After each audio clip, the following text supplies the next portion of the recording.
Everyone welcome back to my channel that is lectures by doctor Shivi Bhasin. आज हम एक common topic लेकर आए हैं जो कि MSc zoology first semester, MSc chemistry first semester और BSc honours biotechnology third semester तीनों के सिलेबस का टॉपिक है। वो है RNA and their different types. ठीक है, तो आरएनए के बारे में हम बात करेंगे और यहाँ पे मैं थोड़ा सा बता दूँ कि जो एमएससी जूलॉजी के स्टूडेंट्स हैं उनके सिलेबस में ये टॉपिक दो भागों में बटा हुआ है। एक है स्ट्रक्चर ऑफ आरएनए और दूसरा है स्ट्रक्चर ऑफ टीआरएनए।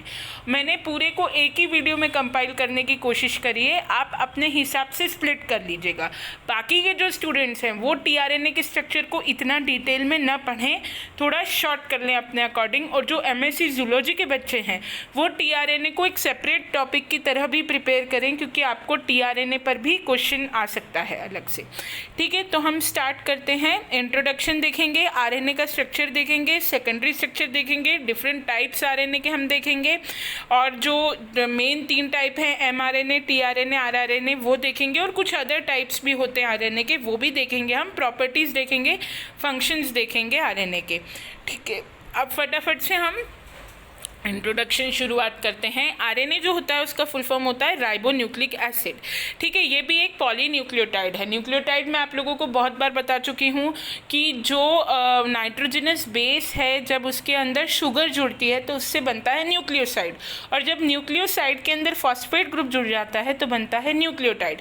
और जब बहुत सारे न्यूक्लियोटाइड इकट्ठे होकर पॉलीमराइज होते हैं तो वो डीएनए और आरएनए जैसे पॉलीन्यूक्लिक एसिड्स या पॉलीन्यूक्लियोटाइड्स का निर्माण करते हैं। ठीक है, अब ये जो न्यूक्लियोटाइड्स होते हैं ये बहुत सारे इंपॉर्टेंट वेरियस बायोलॉजिकल रोल्स में होते हैं, और ये बहुत इंपॉर्टेंट फंक्शंस जो हैं वो कंप्लीट करते हैं। ये पॉलीमरिक मॉलिक्यूल होते हैं जो coding, decoding, regulation and expression of genes इन सभी में सहायक होते हैं। ये it plays crucial role in gene expression. जो जीन एक्सप्रेशन होता है हमारी बॉडी में वो भी सब आरएनए से टिका होता है। मैं शुरुआत से जितने वीडियो बनाए उन सब में मैंने आपको बोला है कि डीएनए टू एमआरएनए बनना ट्रांसक्रिप्शन कहलाता है और एमआरएनए टू प्रोटीन ट्रांसलेशन कहलाता है, और ये जो पूरा प्रोसेस है ये सेंट्रल डॉगमा कहलाता है।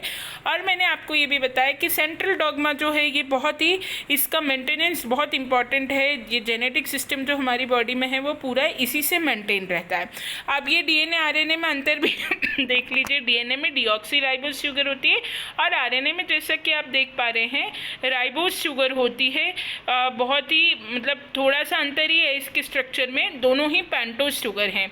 एक महत्वपूर्ण अंतर डीएनए आरएनए में यह है कि डीएनए में थायामीन होता है और आरएनए में यूरासिल होता है। ठीक है, देन हम बात करें आरएनए के स्ट्रक्चर की, तो RNA typically single standard polynucleotide है। अभी तक हम जितने पॉलीन्यूक्लियोटाइड देख रहे थे वो डबल स्टैंडर्ड थे।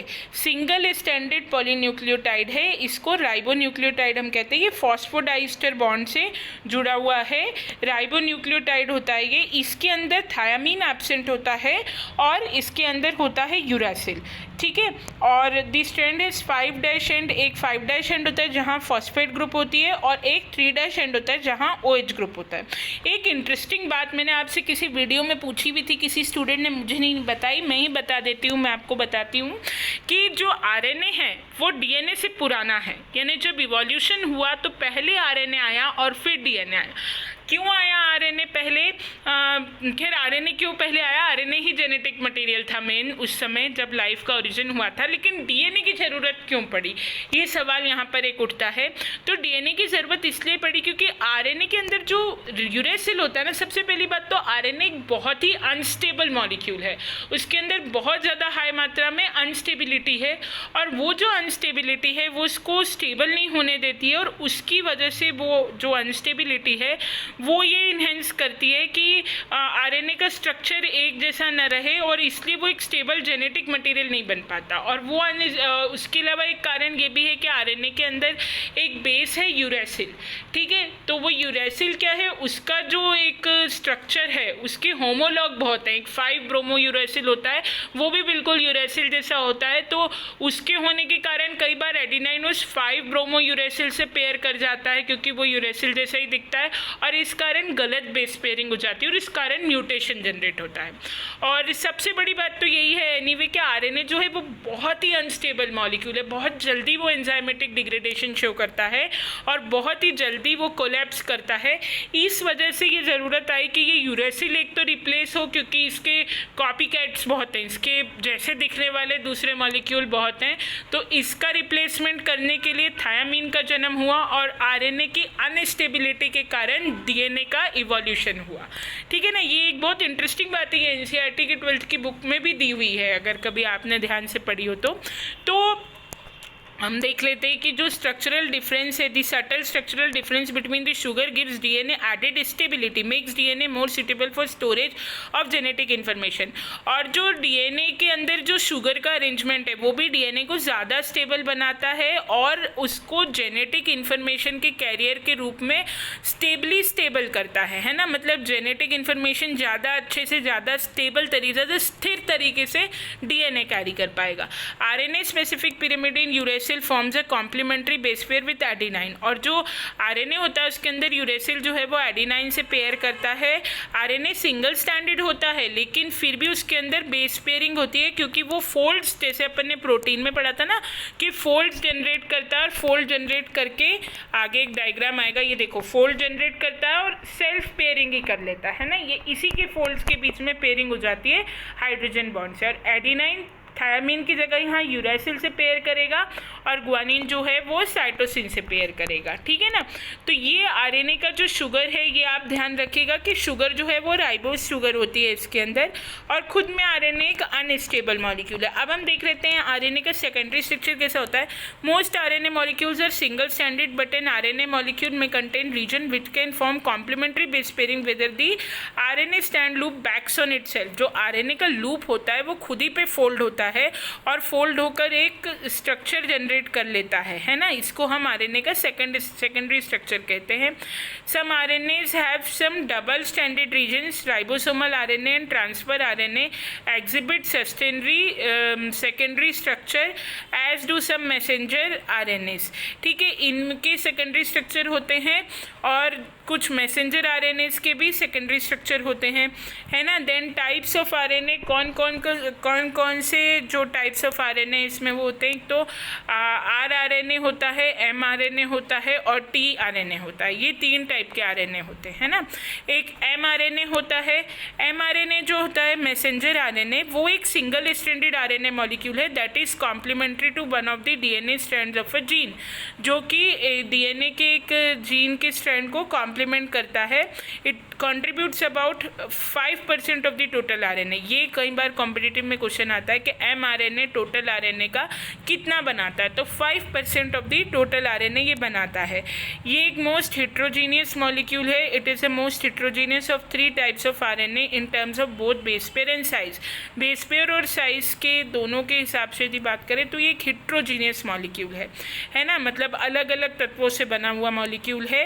And it carries the genetic code, ये जेनेटिक कोड को कैरी करता है। जेनेटिक कोड क्या है मैं आगे की क्लासेस में बताऊंगी। एक ट्रिपलेट होती है 3 कोडॉन, 3 उसकी मतलब नाइट्रोजनस बेस की, जिसको हम कोडॉन बोलते हैं, उसको हम जेनेटिक कोड भी बोलते हैं। जेनेटिक कोड जो है उसका ये कैरियर होता है mRNA. It carries the genetic code copied from DNA, और डीएनए के से ट्रांसक्रिप्शन के दौरान जो जेनेटिक कोड कॉपी होता है उसका कैरियर होता है एमआरएनए। ये जब मैं आपको ट्रांसलेशन बताऊंगी ना तब बताऊंगी। केमिस्ट्री के स्टूडेंट्स को शायद ये बात समझ नहीं आ रही हो, बाकी जो बायो ग्रुप के स्टूडेंट्स होते हैं उनको तो सबको आ रही होगी कि एमआरएनए जो रहता है वो कोडॉन कंटेन करता है और टीआरएनए एंटी कोडॉन कंटेन करता है, और एमआरएनए के कोडॉन के करस्पॉन्डिंग टीआरएनए का एंटी कोडॉन होता है। कोडॉन एंटी कोडॉन की पेयरिंग होती है राइबोसोम के ऊपर और पेप्टाइड बॉन्ड का फॉर्मेशन होता है। मैंने जो कहानी सुनाई ये थी ट्रांसलेशन की, प्रोटीन सिंथेसिस की, लेकिन ये मैं डिटेल में जब ट्रांसलेशन पढ़ाऊंगी तब बताऊंगी। अभी के लिए आप लोग सिर्फ इतना ध्यान रखिए कि एमआरएनए का काम है कोडॉन को कैरी करना, है ना, और उसका एंटी कोडॉन से पेयरिंग करवाना। ठीक है। देन इसके बाद प्रोटीन सिंथेसिस के दौरान जो ऑर्गेनेल होता है राइबोसोम, वो एमआरएनए के अलॉन्ग ही मूव करता है, राइबोसोमल सब यूनिट को मूव करवाता है एमआरएनए, ताकि कोडॉन एंटीकोडॉन की पेयरिंग हो सके और पेप्टाइड बॉन्ड का फॉर्मेशन हो सके और प्रोटीन सिंथेसिस हो सके। जो केमिस्ट्री के स्टूडेंट हैं वो थोड़ा सा ध्यान दें, आपको थोड़ा सा बात कॉम्प्लिकेटेड लग सकती है, लेकिन एक दो बार समझेंगे तो समझ में आएगा आपको, नहीं तो मुझसे अलग से पूछिएगा, है ना।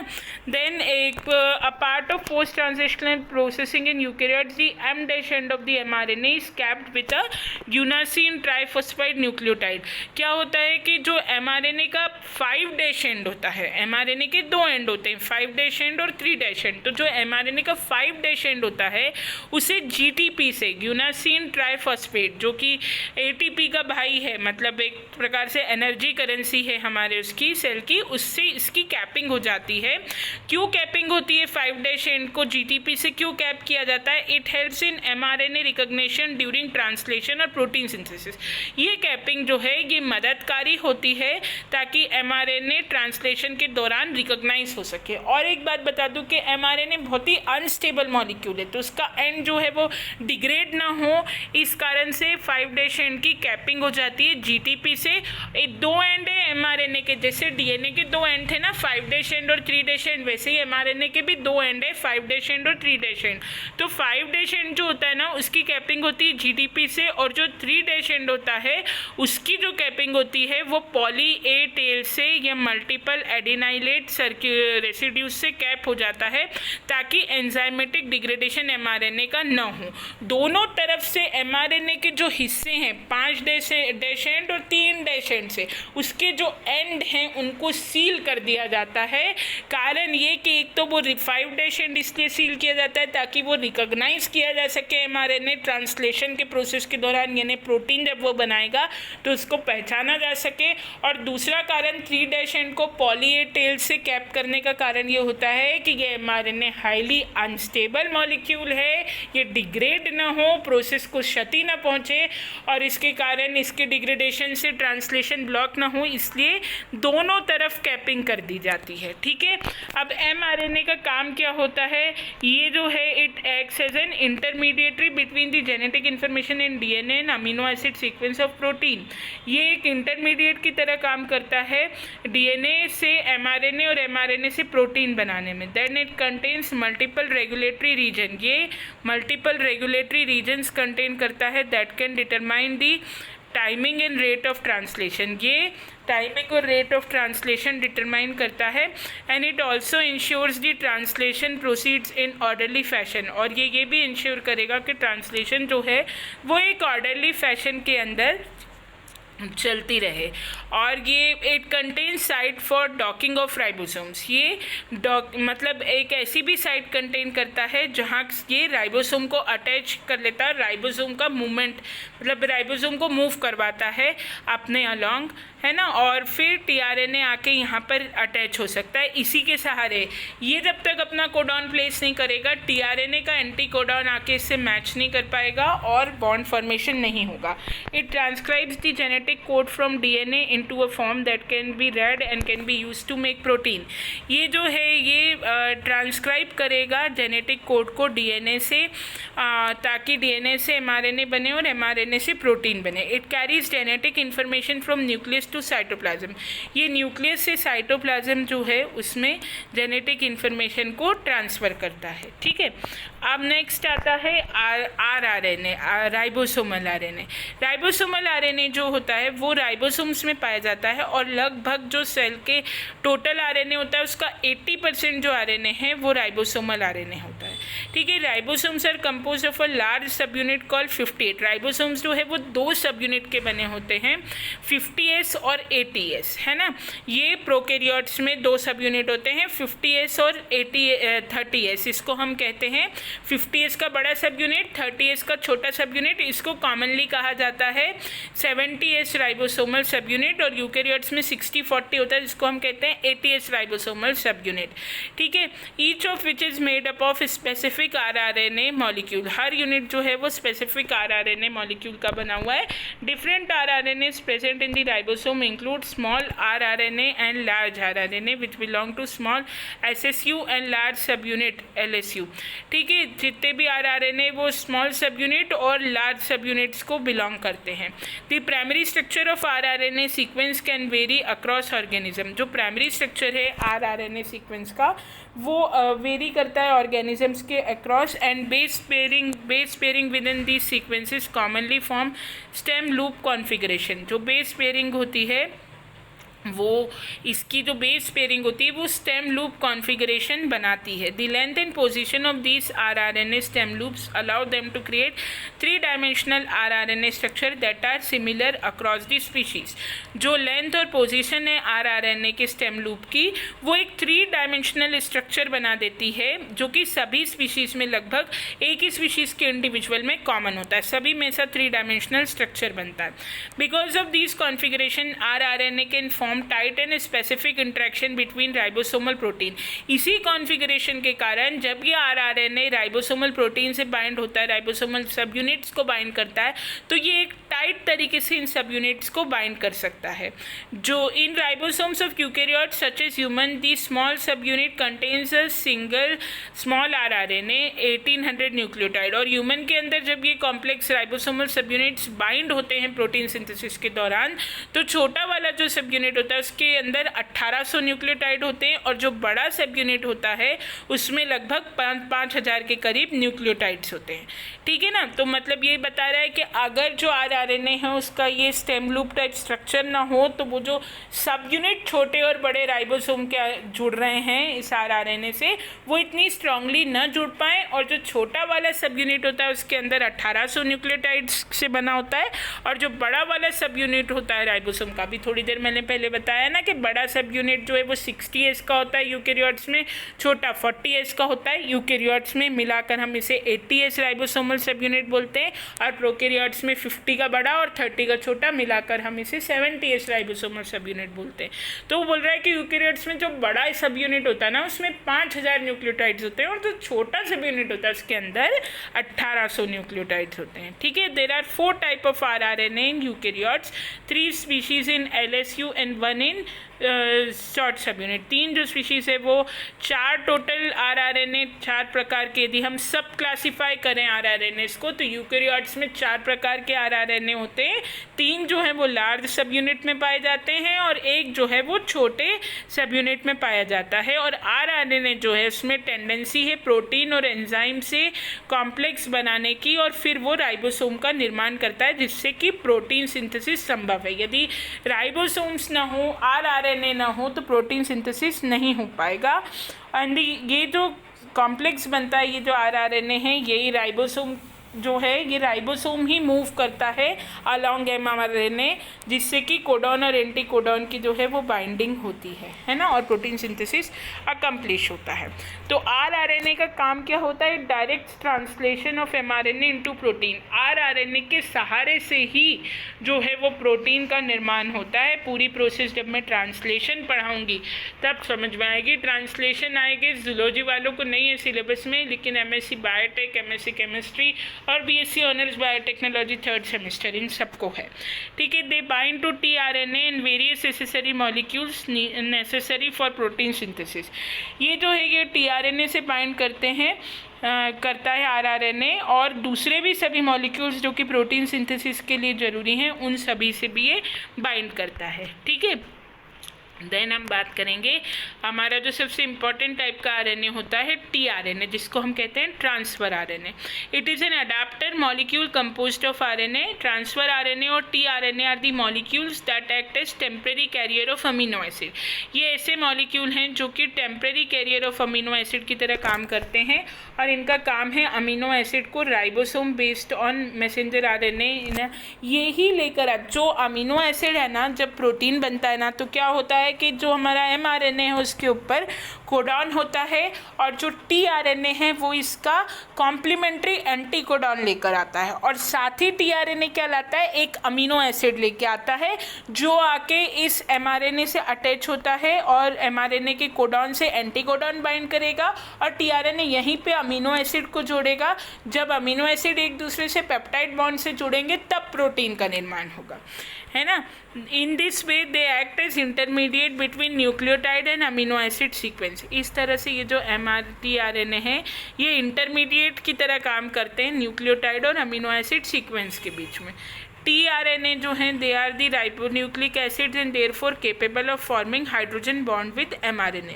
जो tRNA होते हैं वो राइबोन्यूक्लिक एसिड्स होते हैं और वो ही हाइड्रोजन बॉन्ड बनाते हैं mRNA के साथ, ठीक है ना। हाइड्रोजन बॉन्ड से ही सारी बाइंडिंग जो है वो स्टेबलाइज होती है। Additionally they can also form ester linkage with the amino acid. इसके अलावा ये अमीनो एसिड जब लेकर आते हैं तो एक एस्टर लिंकेज से अमीनो एसिड से जुड़ते हैं और उस अमीनो एसिड को राइबोसोम तक लेकर आते हैं। Therefore they can physically bring mRNA and amino acid together in the process of translation. अगर tRNA न हो तो अमीनो एसिड को और एंटीकोडॉन को mRNA तक पहुंचाना असंभव हो जाए। थोड़ा सा इमेजिन करने की कोशिश करिए।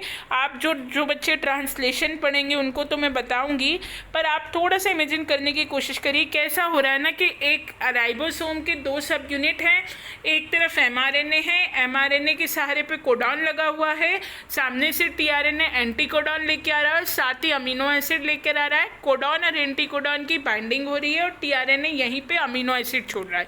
यानी tRNA कोडॉन और एंटीकोडॉन को mRNA और अमीनो एसिड को मिलाने वाला मीडिएटर है। यदि वो ना हो तो कोडॉन एंटीकोडॉन की पेयरिंग जो है वो नहीं हो पाए, ठीक है। Each tRNA can pair with a stretch of 3। देखिए कोडॉन जो बार बार मैं शब्द इस्तेमाल कर रही हूँ, पहले भी मैंने आपको बताया कि जो नाइट्रोजिनस बेस हैं उनके ट्रिपलेट्स बनते हैं। जैसे AUG है, AUG में 3 नाइट्रोजिनस बेस हैं, एडिनाइन, यूरेसिल और गुआनिन, ठीक है। गिस्टार्ट कोडॉन है हमारा, तो नाइट्रोजिनस बेसिस के ट्रिपलेट को कोडॉन कहते हैं। ज़्यादा जो डिटेल है इसकी मैं जेनेटिक कोड का जब जो टॉपिक पढ़ाऊँगी उसके अंदर पढ़ाऊँगी, ठीक है। They pair with mRNA in complementary and antiparallel manner and each tRNA can base pair with a stretch of 3 nucleotide on the mRNA। जो mRNA है उस पर कोडॉन होता है, उसका जो कॉम्प्लीमेंट्री एंटीकोडॉन है ना, वो tRNA पर होता है। mRNA पे कोडॉन हुआ, कोडॉन में क्या, एडिनाइन। अब tRNA जो एंटीकोडॉन ला रहा है उसके पास क्या होना चाहिए, यहाँ होना चाहिए यूरेसिल, क्योंकि ये प्रोटीन जो बनेगा उसमें सामने यूरेसिल आएगा, फिर AUG कोडॉन है तो ऐसे यूरेसिल के सामने एडिनाइन आएगा। थोड़ा समझने की कोशिश करो, नहीं तो जब ऑफलाइन क्लास चालू होगी तो मैं एक्चुअली डायग्राम से समझाऊंगी इस बात को। मैं तो इमेजिन कर पा रही हूँ मैं क्या बोल रही हूँ, पर मुझे नहीं पता कि तुम लोगों को समझ में आ रहा है कि नहीं। स्पेशली जो केमिस्ट्री के मैथ्स बैकग्राउंड के बच्चे हैं उनको थोड़ी सी डिफ़िकल्टी आएगी। सिर्फ मेरी बातों को आप पकड़िए, बस इतना ध्यान रखिए कि mRNA के पास कोडॉन, tRNA उसका एंटीकोडॉन लाएगा और अमीनो एसिड लाएगा, अमीनो एसिड को यहाँ छोड़ेगा, एक एक करके अमीनो एसिड एक दूसरे से जुड़ेंगे और प्रोटीन का निर्माण होगा। मैं बार बार ये कह रही हूँ कि अगर tRNA नहीं है तो एंटीकोडॉन और अमीनो एसिड को कोई भी राइबोसोम और mRNA तक नहीं पहुँचा पाएगा। अभी आप सिर्फ इस कहानी से इतना लीजिए। जो बायो बैकग्राउंड के बच्चे हैं मैं उम्मीद कर रही हूँ कि आप मेरी बात को समझ पा रहे होंगे, क्योंकि ये 12th में ही ये सब बातें सब पढ़ कर आते हैं जो मैं समझा रही हूँ। नहीं समझ में आ रही तो हम फिर इसे आगे ऑफलाइन क्लास में और डिस्कस करेंगे, ठीक है। These sets of 3 nucleotide on mRNA are called codon and their corresponding sequence on tRNA is anticodon. Base pairing between the codon and anticodon specifically process the।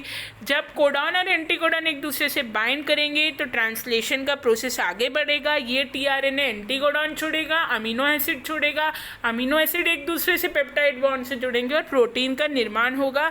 ये प्रोसेस mRNA और tRNA के संयोग से ही संभव है। अब आप इस नोट में क्या लिखा है, हिंदी और इंग्लिश वाले दोनों भूलकर जो लाइन मैंने बोली इसे पॉज कर करके अपने नोट में लिख लीजिए। मैं सिर्फ आपको tRNA का इम्पॉर्टेंस बताना चाह रही हूँ कि वो वो अमीनो एसिड और एंटीकोडॉन को लेके आता है और उसे यहाँ पर mRNA के कोडॉन से मिलाता है और अमीनो एसिड्स को छोड़ता है जो आपस में पेप्टाइड बॉन्ड से कनेक्ट होते हैं और प्रोटीन का फॉर्मेशन होता है।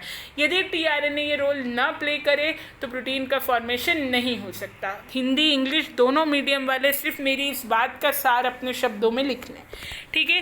देन हम टीआरएनए के स्ट्रक्चर को अगर डिस्कस करें तो बहुत ही इंपॉर्टेंट स्ट्रक्चर है और एक बहुत ही प्यारा इसके लिए मॉडल से हम इसे स्टडी करते हैं जिसको हम कहते हैं क्लोवर लीफ मॉडल।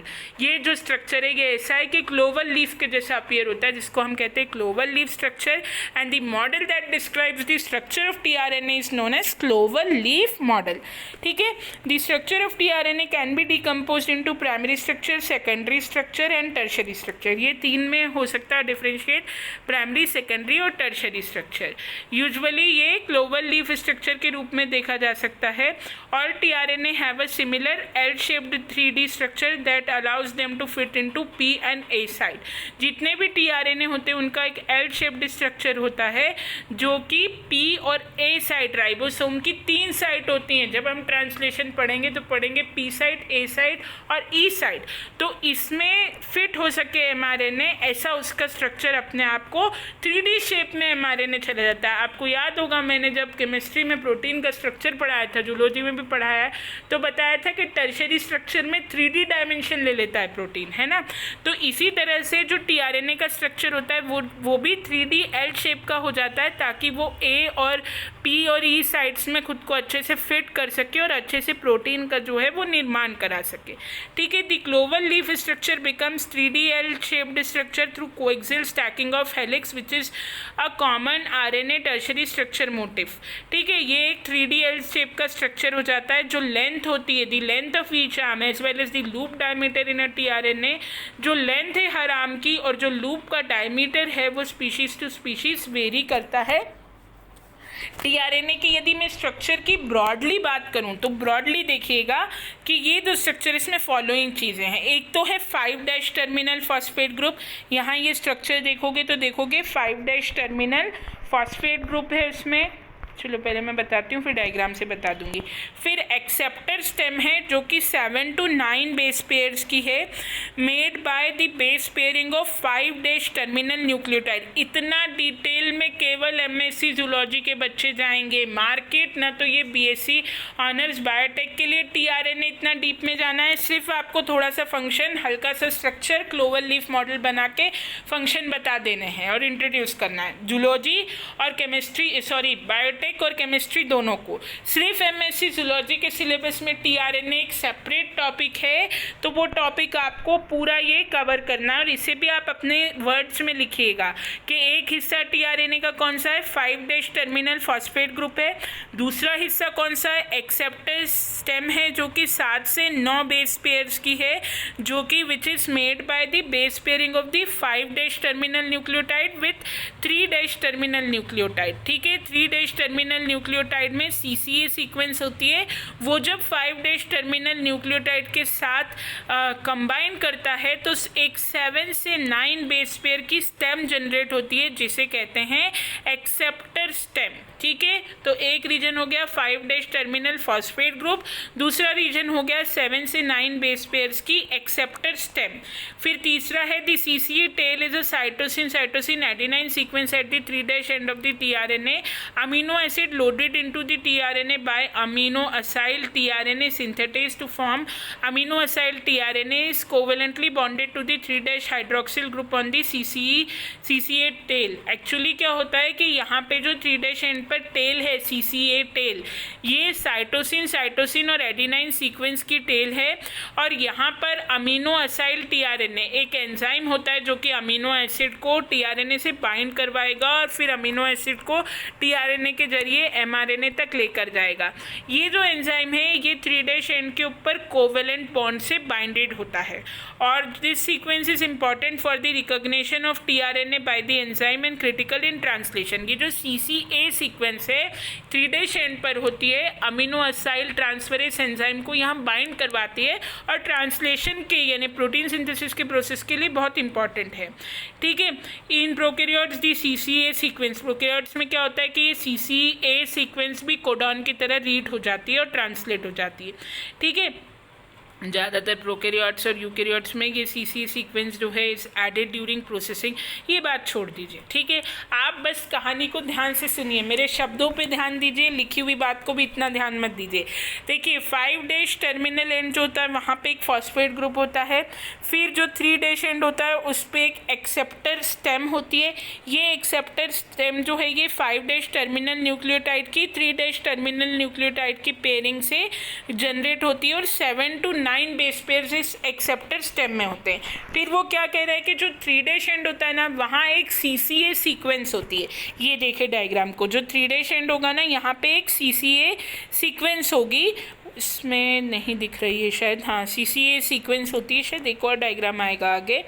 उस CCA सीक्वेंस जो होती है वहाँ अमीनो असाइल ट्रांसफरेज जो एंजाइम है वो अटैच होता है ना, amino acyl transferase enzyme attach होता है और वो जो CCA सीक्वेंस है वो सीक्वेंस जो है वो अमीनो असाइल ट्रांसफरेज एंजाइम वहाँ कोवेलेंट बॉन्ड से जुड़ता है और ये जो सीक्वेंस है ये ही सीक्वेंस जो है रिस्पॉन्सिबल है tRNA को, ये अमीनो असाइल ट्रांसफरेज एंजाइम को और अमीनो एसिड को tRNA के माध्यम से ये सीक्वेंस ही मदद करती है mRNA तक लाने की। ठीक है, तो 3 हिस्से हो गए, 5 डैश एंड हो गया, 3 डैश एंड हो गया और एक एक्सेप्टर स्टेम मैंने आपको बता दी। अब चौथा हिस्सा है D आर्म, जिसमें 4 से 6 बेस पेयर होते हैं, stem ending in the loop that often contains dihydroxy uridine. ठीक है, anticodon arm is 5 base pair stem उस लूप कंटेन दी एंटीकोडॉन। ठीक है, अब देखो ये D आर्म है, ये D लूप है ना, और इसमें दिख रहा है एंटीकोडॉन आर्म। जो D लूप है D आर्म है, ये देखो यहाँ D आर्म है, यहाँ डाईहाइड्रोक्सी अमीनाइन होता है। ये जो इधर अपोजिट एंड है 5 डैश 3 डैश डायरेक्शन में, यहाँ देखो ये नीचे दिख रहा है, ये एंटीकोडॉन है। ठीक है, तो ये जो था ये एक्सेप्टर आर्म था जहाँ तुम्हारी CCA सीक्वेंस थी, ये जो है उसका अपोजिट क्या हो गया, एंटीकोडॉन वाला आर्म है ना। एक 5 डैश टर्मिनल था यहाँ पर है ना, यहाँ अमीनो एसिड जुड़ रहा है, ऐसे समझो इसे, ये 5 डैश टर्मिनल था, इधर वाले 3 डैश पे ये अमीनो एसिड जुड़ रहा है। ठीक है, और ये अमीनो एसिड जुड़ेगा amino acyl tRNA synthetase enzyme की मदद से। ठीक, अमीनो एसिड के जस्ट सामने वाला एंटीकोडॉन आर्म, यहाँ कौन जुड़ेगा, एंटीकोडॉन जुड़ेगा। इसके राइट साइड वाला D आर्म जो है इसके लिए मैंने क्या बताया था, ऊपर बताती हूँ।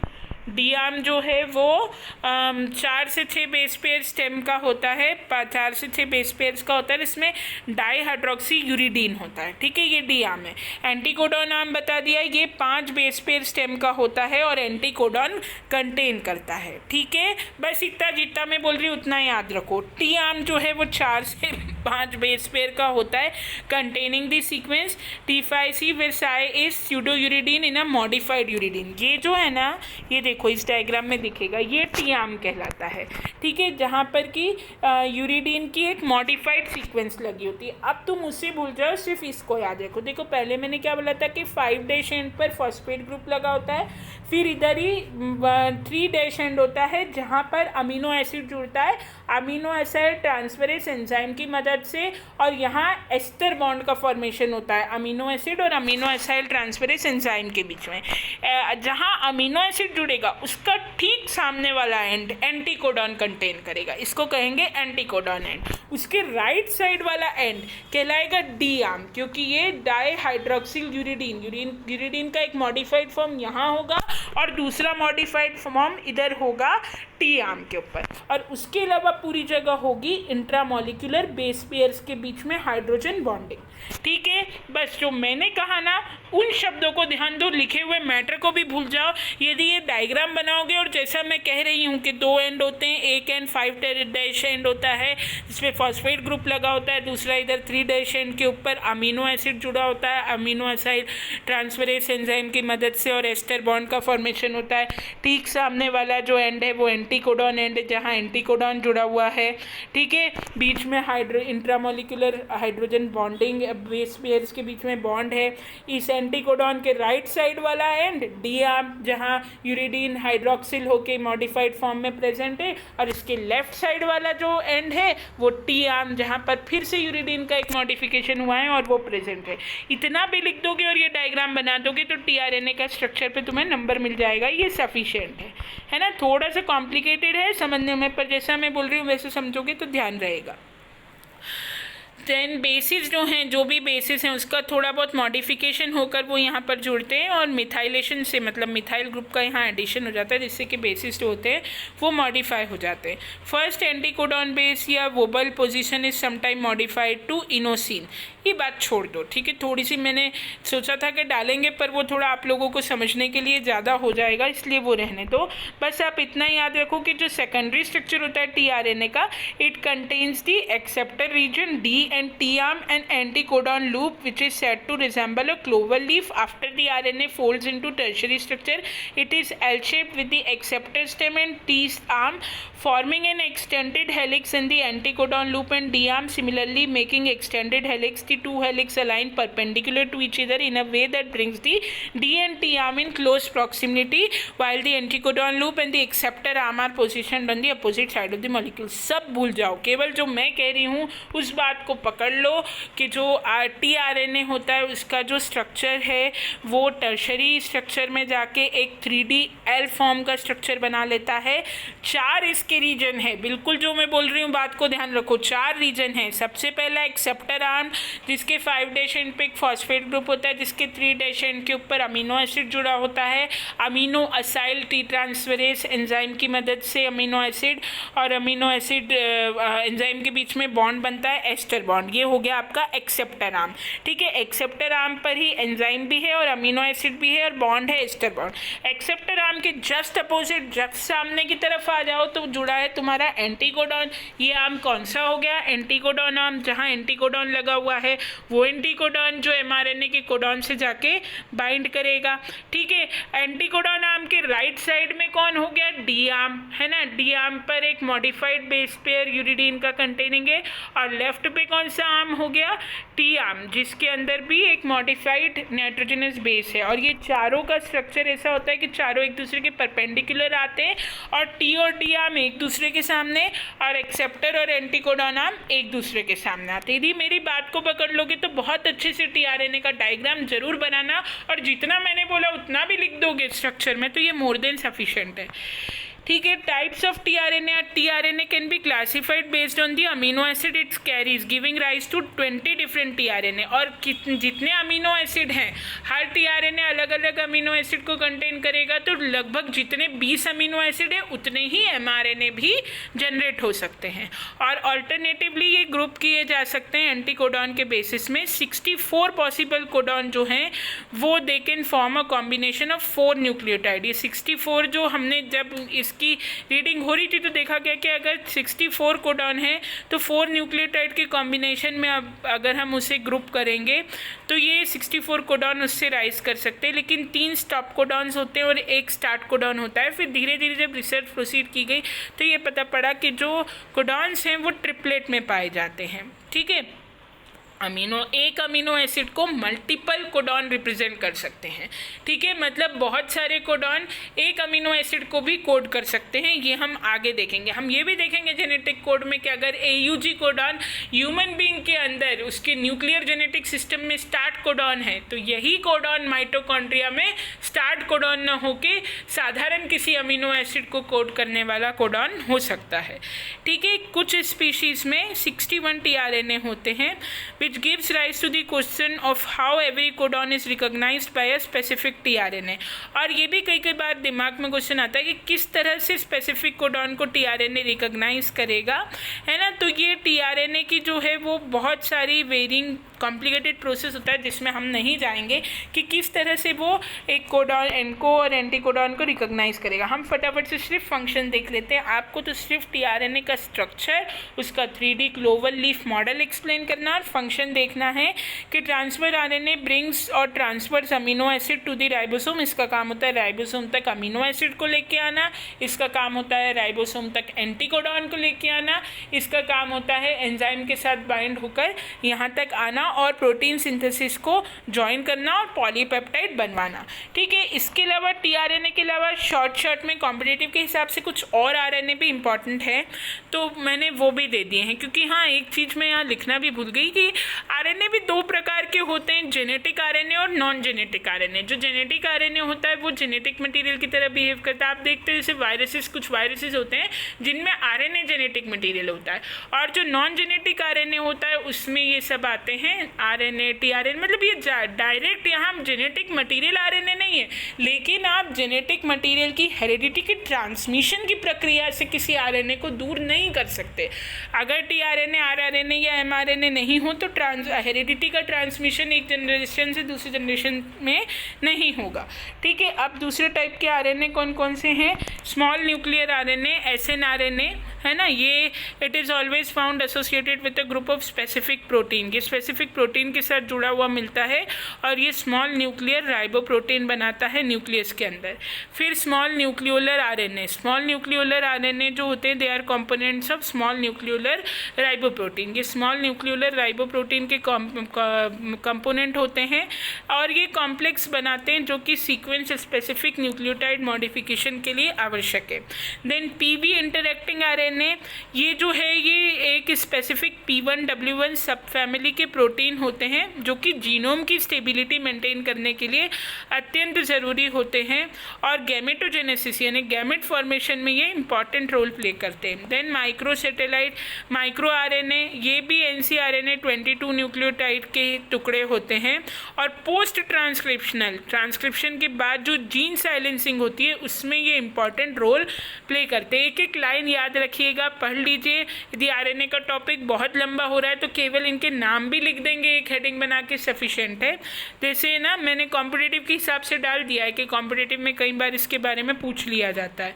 लॉन्ग नॉन कोडिंग आरएनए जो हैं वो heterogeneous group of non coding transcripts हैं जो कि 200 न्यूक्लियोटाइड से लंबे होते हैं और मैमल्स में लार्ज पोजीशन जो है वो ऑक्यूपाई करते हैं, है ना।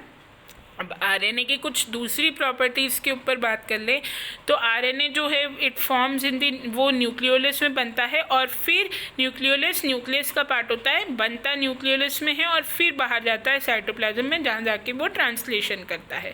इसके अंदर राइबोज शुगर होती है जो कि बहुत रिएक्टिव होती है और ये अल्कलाइन कंडीशन में आरएनए स्टेबल नहीं रह पाता और इसके हेलिकल ग्रूव जो होते हैं वो काफ़ी लार्ज होते हैं। ठीक है, and RNA strands are continuously made, ये कंटिन्यूसली बनेगा और कंटिन्यूसली इसका ब्रेकडाउन होगा।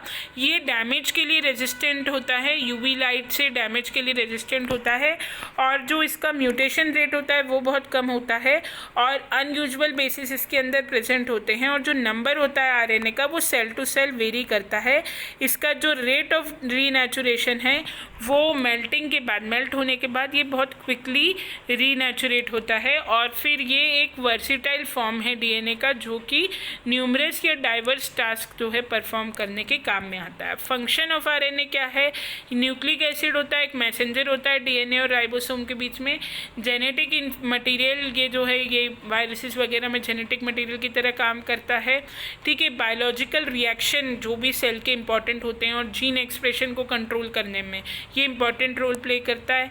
एमआरएनए जो है वो copies DNA in the nucleus. MRNA DNA replication में डीएनए की कॉपी बनाने में मददकारी होता है, राइबोसोम तक कोडॉन को लेकर आता है और राइबोसोमल आरएनए जो वो प्रोटीन सिंथेसिस कराता है और टीआरएनए जो है वो एंटीकोडॉन और अमीनो एसिड जो कि प्रोटीन सिंथेसिस के लिए रिक्वायर्ड है उन्हें लेकर आता है।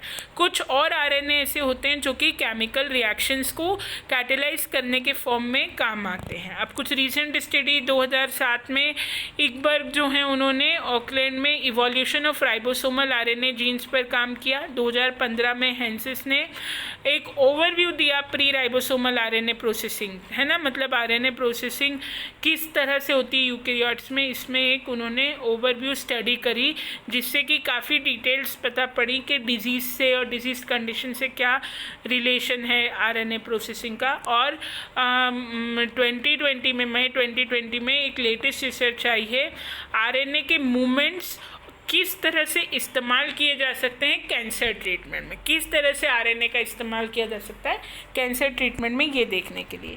देन जो आरएनए है वो जेनेटिक इन्फॉर्मेशन, जैसा मैंने आपको बताया कि जेनेटिक और नॉन जेनेटिक दोनों प्रकार का आरएनए होता है ना। और only later in evolutionary time did DNA take over the, पहला जो जेनेटिक मटेरियल था वो आरएनए था, मगर उसमें अनस्टेबिलिटी होने के कारण जो है वो डीएनए का जन्म हुआ। If this idea is correct then translation out of the RNA world was never complete, but RNA जो है वो स्टिल कैटालिसिस के लिए जेनेटिक स्टेबिलिटी मेंटेन करके रखने के लिए एक बहुत ही इम्पॉर्टेंट जेनेटिक मटेरियल है, ठीक है ना।